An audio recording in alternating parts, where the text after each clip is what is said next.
Fungua Biblia yako katika kitabu cha Mambo ya Nyakati wa Kwanza sura ya 16, tutaanzia fungu la 7. Bwana asifiwe. Bwana asifiwe. Na wasalimu tena kwa jina la Yesu. Nataka tuzungumze kwa kifupi sana kuhusu ibada. Kwa kama unaandika, andika ibada.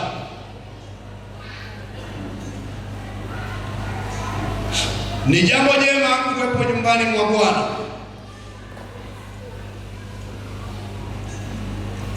Biblia inasema katika Zaburi ya sura ya 122 fungu la 1 kwamba nalifurahi waliponiambia na twende nyumbani mwa Bwana. Natafakari kuhusu ibada ya leo, nikasikia moyoni kwamba baadhi ya watu au Wakristo wengi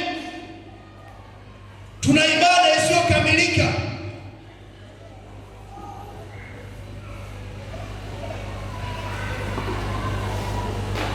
Ibada yetu haina utimilifu kwenye maisha yetu na mbele za Mungu, kwa sababu ya kufanya mambo kwa nusu na kwa sababu ya kufanya mambo kwa kutokumaanisha.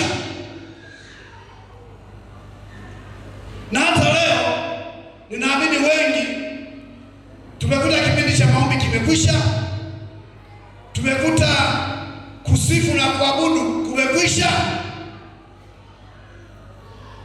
lakini huwa tunaweza tukafika, hata mtu akifika akakuta neno liko katikati, anafika anasikiliza kile alichosikiliza na anaondoka, anaona kabisa hakuna mahali alipopungukiwa. Huu ni udhaifu. Ibada ni nini? Ibada ni kitendo chochote akifanyacho mtu kuonesha unyenyekevu, utii, heshima, shukrani na utukufu kwa Mungu au kwa kitu kingine chochote. Amen. Ibada ni kitu, yani ni kitendo anachofanya mtu kuonyesha unyenyekevu wake, kuonyesha utii wake, kuonyesha heshima yake, kuonyesha kutoa utukufu kwa Mungu au kwa kitu kingine. Kwa watu ambao hawajampokea Yesu kuwa Bwana na Mwokozi kwenye maisha yao, ibada yao ni kwa miungu. Ibada yao, hawa watu ambao hawajampokea Yesu kwenye miungu yao, kwenye ibada kwa Mungu wao, ni waaminifu, ni watiifu, wanazingatia maelekezo na masharti yote bila kupoteza hata moja. Muda wa kusali ni muda wa kusali, muda wa kutoa sadaka ni muda wa kutoa sadaka. Hawana masihara.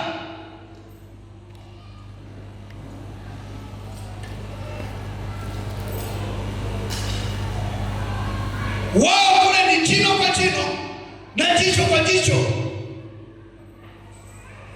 Imani yao ni kubwa sana. Nilikuwa najaribu kutafakari wale manabii wa Baali walipokuwa wako na Eliya amewapa nafasi ya wao kutoa sadaka kwa miungu yao. Walifanya maombi kuanzia asubuhi bila kuchelewa na bila kuchoka.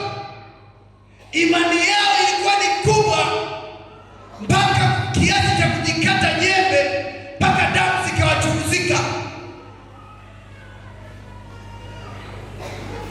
Yaani hawa watu huwa ni watu serious kuliko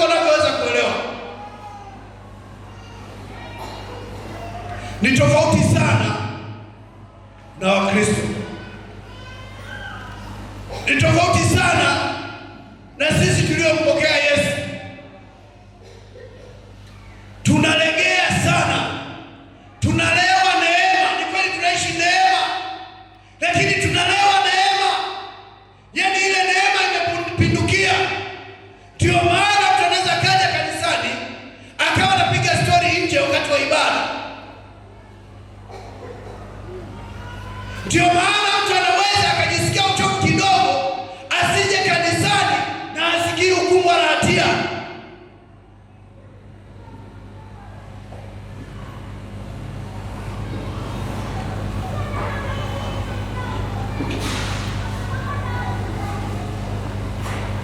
Ibada kwa Mungu wetu, Mungu wa Israeli, Mungu wa Isaka na Mungu wa Yakobo, ni ibada ambayo huhusisha kumwimbia na kumwabudu Mungu, kuonyesha unyenyekevu wetu, kuonyesha utii wetu, kuonyesha nidhamu yetu, kumpa utukufu Mungu kwa matendo yake aliyofanya kwenye maisha yetu. Ndio maana Daudi anasema, mtukuzeni Bwana, mwimbieni Bwana, zikumbukeni ajabu alizozifanya, kumbukeni matendo aliyoyafanya. Tungekuwa tuko serious kukumbuka yale ambayo Mungu anafanya kwenye maisha yetu, kusingekuwa na uzembe katika watu tuliorehemiwa, katika watu ambao tumependelewa, katika watu ambao tunaishi kwa gharama nyepesi. Ni sisi tuliompokea Yesu. Mpe Yesu makofi mengi ya shangwe. Haleluya! Watu wanaishi huko duniani wamepewa masharti, usile hiki, usile hiki, usile hiki, usile hiki, usile kambale, usile kitimoto, usile nini. Wana masharti magumu. Sisi tumepewa ruhusa, tunagonga kitimoto, tunagonga tembele, tunagonga ugali, tunagonga twili. Pigia Yesu makofi mengi. Tunaishi maisha simple, tunaishi kwa neema ya Kristo, lakini neema hii isituleweshe. Lazima tukumbuke na kuthamini kile ambacho Bwana anafanya kwenye maisha yetu. Sema amen. Anachokifanya Bwana kwenye maisha yetu ni kitu kikubwa. Watu wamechanga tayari kwenye maisha yao, wamechanga tayari kwenye makalio, wamechanga tayari kifuani, wamechanga tayari kichwani, everywhere kuna tayari, lakini wanaishi kwa shida, wana mateso usiku, watu hawalali, na bado ni wanyenyekevu kwa Mungu huyo. Sisi tunalindwa na wengine wanalala bila kuomba. Uongo kweli? Lakini pamoja na uzembe wako wa maombi, pamoja na udhaifu wako wa ibada, bado Mungu anakulinda, bado Mungu anakutunza, bado Mungu anakutetea, bado Mungu anasimama na wewe. Anasema, mwanangu ni mvivu, hata tunimlinde, hata tunimtetee, hata tunisimame naye. Haleluya, haleluya. Maisha yetu ni ya gharama nyepesi. Tusilegee, tusilewe.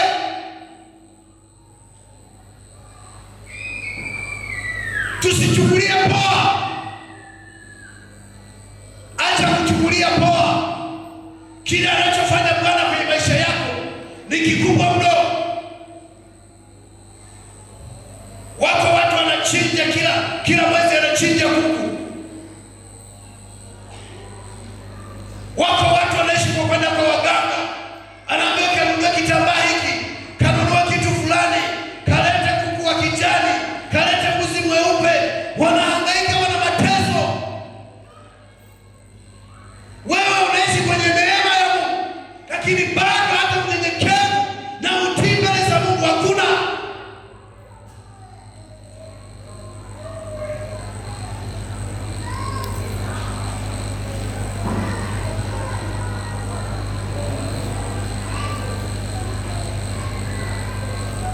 Bwana asifiwe.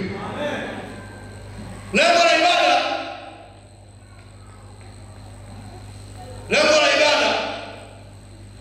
moja ni kutimiza lengo au kusudi la kukombolewa kwetu. Kwa nini tunafanya ibada? Kwa nini tunamwabudu Mungu? Kwa nini tunakuja kanisani? Tunakuja kanisani kwa sababu tunapata kutimiza kusudi la kuokolewa kwetu. Bwana asifiwe.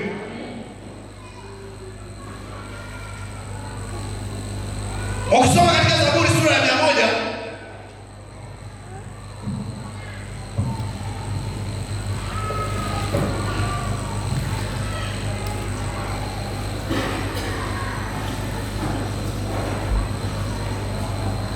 Biblia inasema, sura ya 100 fungu la kwanza, mfanyeni Bwana shangwe dunia yote, mtumikieni Bwana kwa furaha, njoni mbele zake kwa kuimba.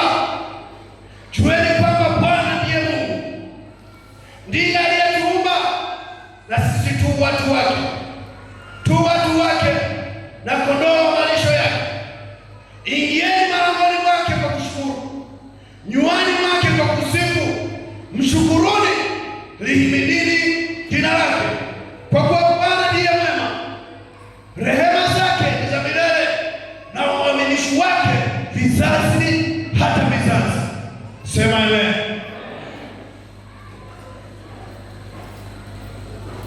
Tumeokolewa na Mungu, tumeitwa na Mungu, tumepewa neema ya Bwana. Lazima tuje mbele zake, tumwabudu yeye, tukiri kwamba bila wewe hatuwezi kuishi. Amen. Tuseme kwamba kila mmoja aseme kwamba pasipo wewe mimi sio chochote. Tumwabudu Bwana kwa uzuri wake, kwa wema wake, kwa uaminifu wake katika maisha yetu. Ndio maana kwenye Mambo ya Nyakati anasema, mshukuruni Bwana, zikumbukeni ajabu alizozifanya kwenye maisha yetu.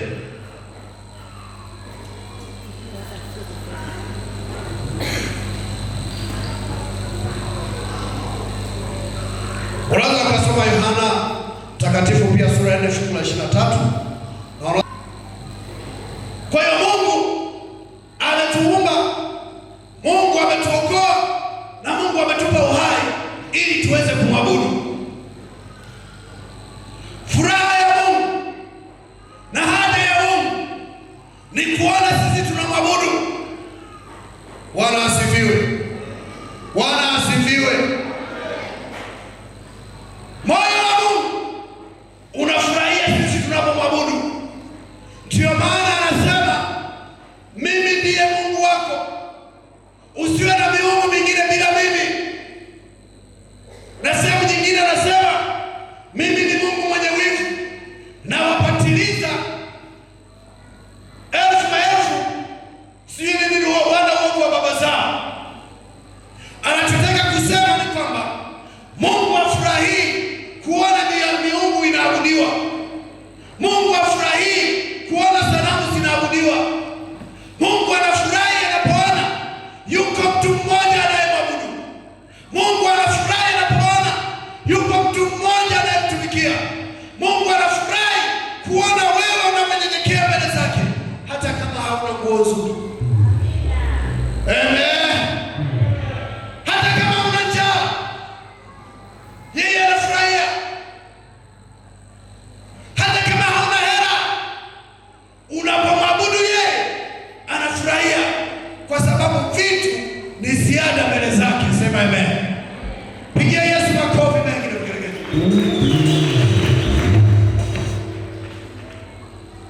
Lakini pili, tunafanya ibada kwa sababu tunaonyesha uwajibikaji wetu mbele za Mungu. Lazima tuwajibike mbele za Mungu. Kama Mungu ni Mungu wetu,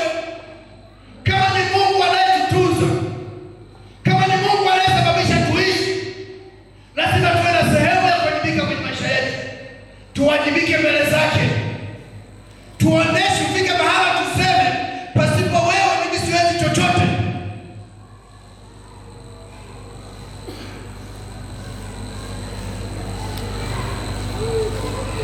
Zaburi sura ya 2 fungu la 11, lakini Zaburi ile tuliyosoma 100 mstari wa 2.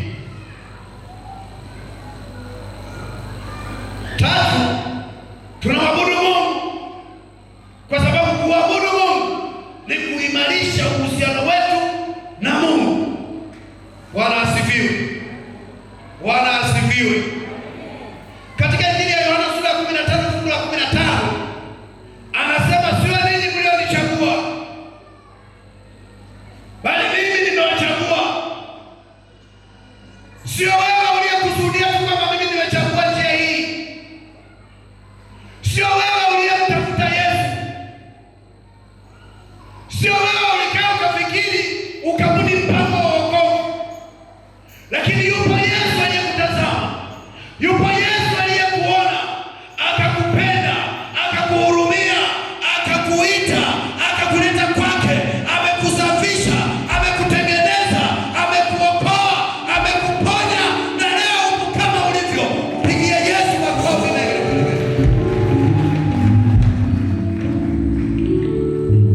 kwa hiyo lazima uwe na nidhamu mbele zake. Yeye ndiye aliyekutafuta.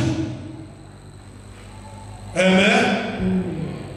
Tunasikia bwana, watu tunaita alinitafuta Kalvari, akaniponya na mizigo. Iyo Kalvari, iyo.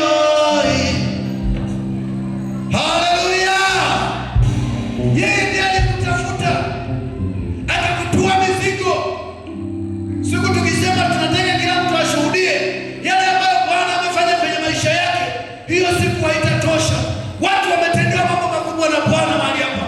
Wapo watu walikuwa na magonjwa mazito ya kutisha, na nishawahi kuwashuhudia hapa siku moja kwamba mimi nilishawahi kuzima, watu wakakusanyika kufanya msiba. Wanafanya mchezo.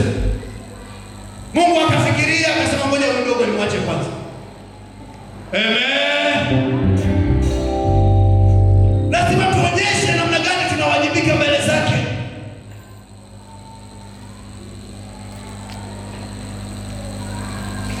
Leo sina muda, lakini tunafanya ibada kwa sababu ni njia ya kufikisha mahitaji yetu na kuomba mahitaji yetu mbele za Mungu, kuonyesha kwamba tunapokuja mbele zake tunasarenda. Sisi hatuwezi chochote bila yeye. Tunakuja na fadhaa zetu, tunakuja na matatizo yetu, tunakuja na yote yanayotusibu, kwa sababu mahala pekee pa kuyapeleka, mahala sahihi pa kupeleka shida zetu, mahala sahihi pa kupeleka matatizo yetu ni kwa Mungu wetu. Bwana asifiwe. Ndio maana tunafanya ibada. Kwa hiyo tukiwa kwenye ibada hatupaswi kuwa na mzaha. Tukiwa kwenye ibada sio wakati wa story. Tukiwa kwenye ibada sio wakati wa kuwaza mambo mengine. Bwana asifiwe. Ukifika kwenye ibada, mtazame Bwana, msikilize Bwana, mwangalieni Bwana anasema nini kwenye maisha yako. Yako mambo mengi yanayosumbua kichwa chako ambayo wewe umeyashindwa, na kwa asili ya mwanadamu hakuna mwanadamu aliyeweza yote. Tunaelewana watumishi wa Mungu? Hakuna mwanadamu ambaye amekamilika na kila kitu. Tunawaona viongozi, tunaziona nchi tajiri wanafurukuta katika mambo, wengine wako kwenye vita, lakini hakuna aliyeshinda, wala hakuna ambaye anasema mimi hapa nimekamilika, wala hakuna saizi anayethubutu kusema na wazidi wote. Kila mtu yuko anahangaika. Hata Marekani mwenyewe saizi jasho linamtoka, hatujui ameshinda ile vita au hajashinda, hatujui. Kwa hiyo sifikiri kwamba Trump akiingia kwenye maombi yake, yeye anasema Bwana nakushukuru vitu vyote vimekamilika. Yeye nayo mahitaji. Ndio maana tukisema tuingie kwenye maombi tuombe, unapokosa cha kuomba mimi nakushangaa. Hivi una matatizo? Una akili sawa sawa au huna akili sawa sawa? Au ni nguvu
asifiwe sana.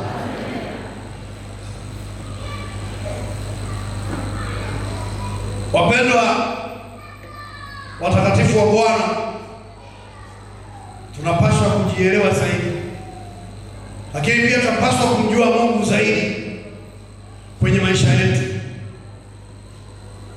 Kuna wakati fulani kiwango chetu cha kumjua Mungu kinapungua sana, na ndio maana kiwango cha kumjua Mungu kikipungua, ni rahisi sana kufanya mzaha, ni rahisi sana kufanya uzembe, ni rahisi sana kuchukulia kawaida, kwa sababu kiwango cha kumjua Mungu kimepungua.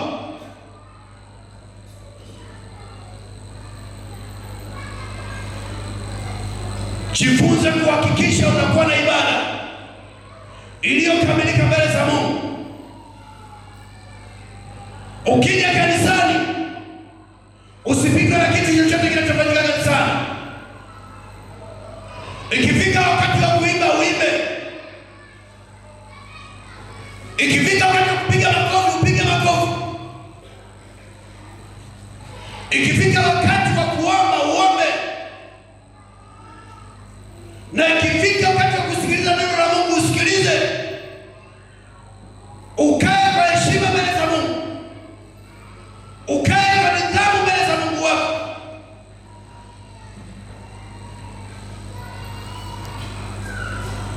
Na hiyo ni kwa sababu hata yale ambayo yanakusumbua hautaweza kuyafanya bila yeye. Hakuna tunachoweza kufanya chochote bila nguvu zake. Bwana asifiwe. Bwana asifiwe sana. Ni Mungu. Maisha yetu ni Mungu. Kula yetu ni Mungu. Kuvaa kwetu ni Mungu. Unapendeza hivyo ni Mungu. Unapumua ni Mungu.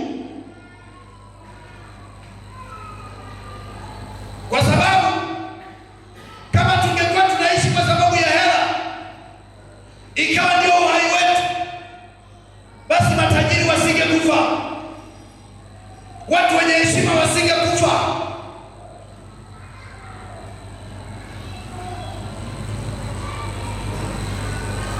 Na unajua wakati mwingine kuwa na hela nyingi hakufai, kwa sababu wenye magonjwa makubwa ni watu wenye hela.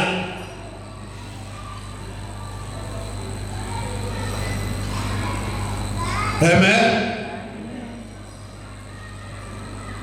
Lakini watu wa kawaida kina sisi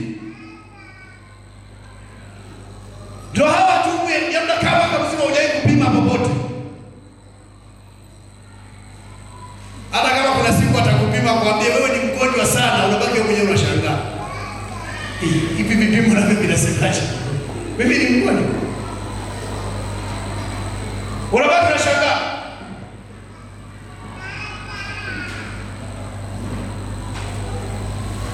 Iko neema ya Mungu inayokutunza.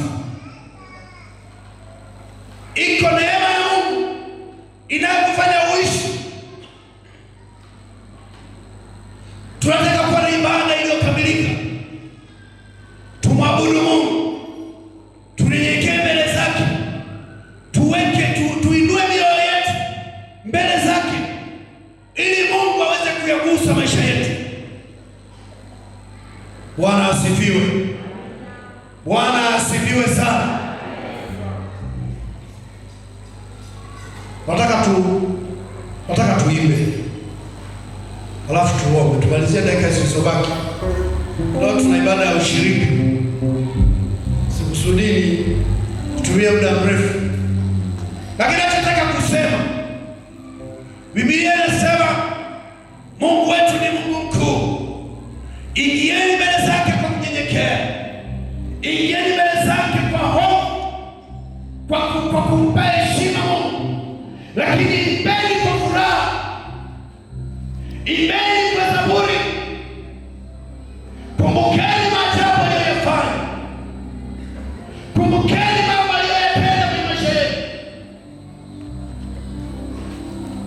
Haleluya. Hakuna mtu hata mmoja ambaye hana jambo la kumwambia Bwana asante. Hakuna hata mtu mmoja ambaye hana neno kwenye maisha yake ambao akitazama anasema kama sio huyo Bwana nisingeweza kufika hapa. Hakuna hata mtu mmoja. Wote tunamhitaji Mungu. Wote tunatambua yale ambayo Mungu amefanya kwenye maisha yetu. Yeye ndiye Mungu ambaye ametuponya. Yeye ndiye Mungu ambaye ametukuza. Yeye ndiye Mungu aliyetutetea hata kama maadui walikuja 200, hata kama walikuja 7. Ni yeye aliyewatanisha adui. Ni yeye aliyetupa uhai. Ni yeye aliyetupa nguvu hata ya kufanya yale ambayo tunaamini tunayafanya. Bwana asifiwe. Sehemu nyingine anasema mimi ndiye Mungu anayekupa utajiri, nguvu ya kupata utajiri. Kwa hiyo lazima tumwabudu Mungu. Na nataka tumwabudu Mungu. Tumsifu Mungu. Tumwabudu Mungu. Uwepo wa Bwana ushuke katikati yetu. Haleluya. Haleluya. Tusikilize nini ambacho Bwana anasema kwenye maisha yetu. Anasema na sisi. Tusipofanya hivyo tutakuwa wakavu, tutaendelea kuwa wanyonge, na wengine tutaendelea kupigwa na nguvu za giza hata kama tumetoka kwenye ibada. Kwani watu kanisani, kuna watu wanafika kanisani kila siku, ana mwaka mmoja tu kuokoka, ana miaka 10, lakini bado anaanguka na pepo, si ndio? Wanaonewa kwa sababu ya ukavu ulio kwenye maisha yao. Tunamhitaji Bwana. Tunahitaji nguvu za Bwana. Tunahitaji nguvu ya Mungu tena ili iweze kuwepo kwenye maisha yetu. Haleluya, haleluya. Tukiwa wakavu na tukiwa wanyonge kama tulivyo, mieleka ya dhambi ni kila siku na ni kila wakati, kwa sababu maisha yetu hayana nguvu.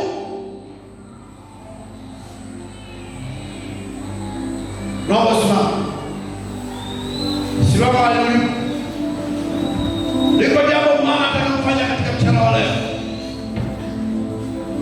Nataka nikupe kipande ambacho wewe hukuwepo wakati kipo kinaendelea, ili uone ni kwa namna gani ibada yako inapungua.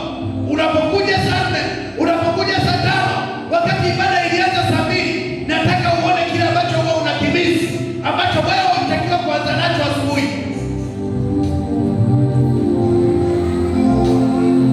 Kuna wakati Bwana anasema na sisi hapa, wewe unakuta Bwana alishamaliza kusema, unabaki tu tunajitadili alikujia, alafu unamaliza. Bwana anasema na wewe katika wakati wowote. Ndio maana muda wa kukutana lazima tukutane wote kwa pamoja.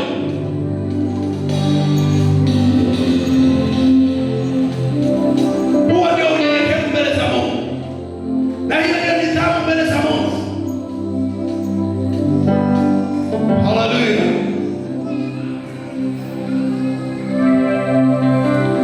Baba Kristo, tuimbe wimbo wa sifa, alafu tutaimba wimbo wa heshima baada ya wimbo wa sifa.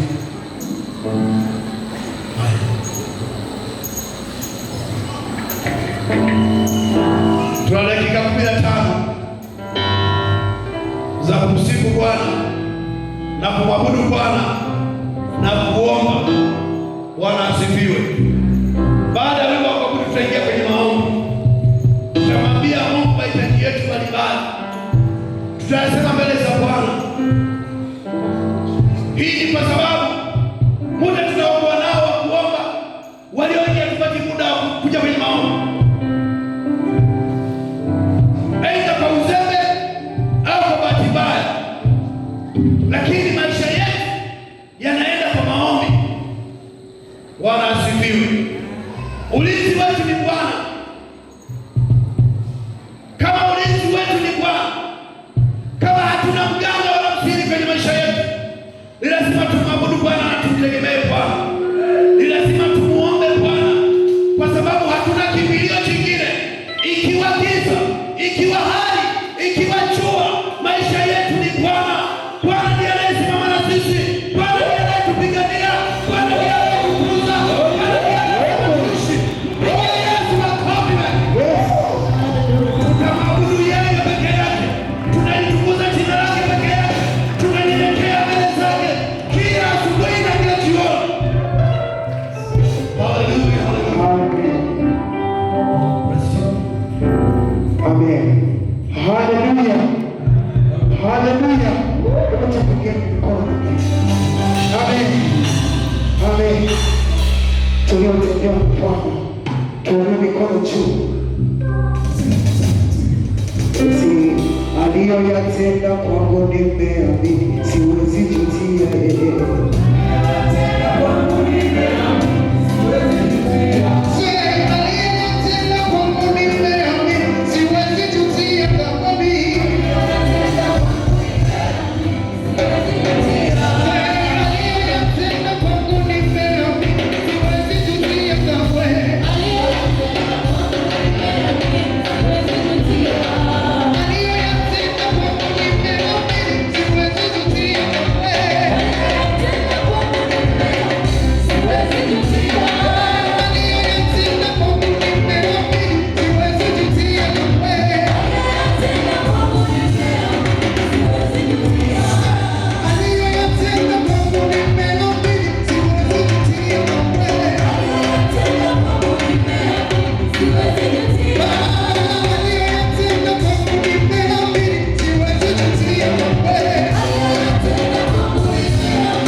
Yesu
Sema, Mungu, Mungu, niko mbele zako, wewe unanijua hivi nilivyo, ninakimbilia kwako Bwana, wewe uchunguzaye mioyo, wewe unaye sirini. Bwana, nahitaji msaada wako, nahitaji msaada wako leo. Chochote kilichoshikilia maisha yangu, minyororo yote iliyoshikilia maisha yangu, kuanzia leo kwa damu ya Yesu ikatike katika jina la Yesu.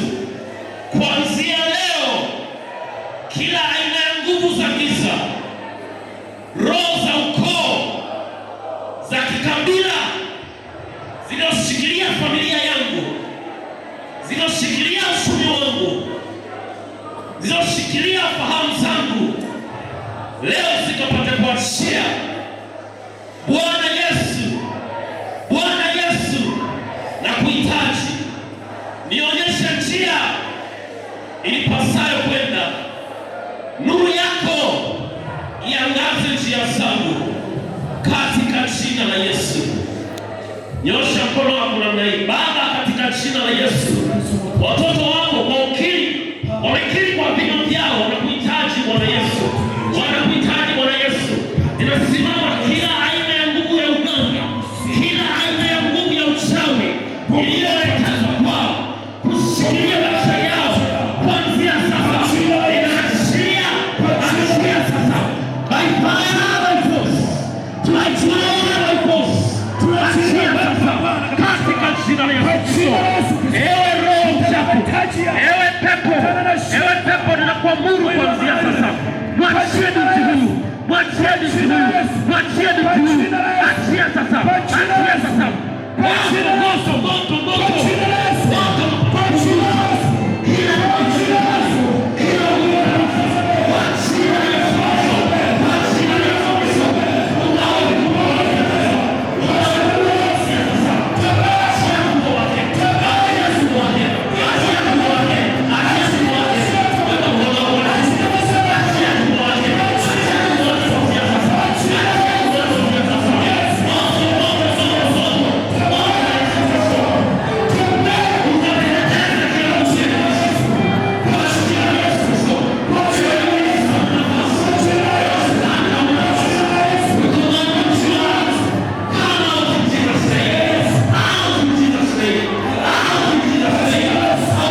hawataonewa tena. Yes.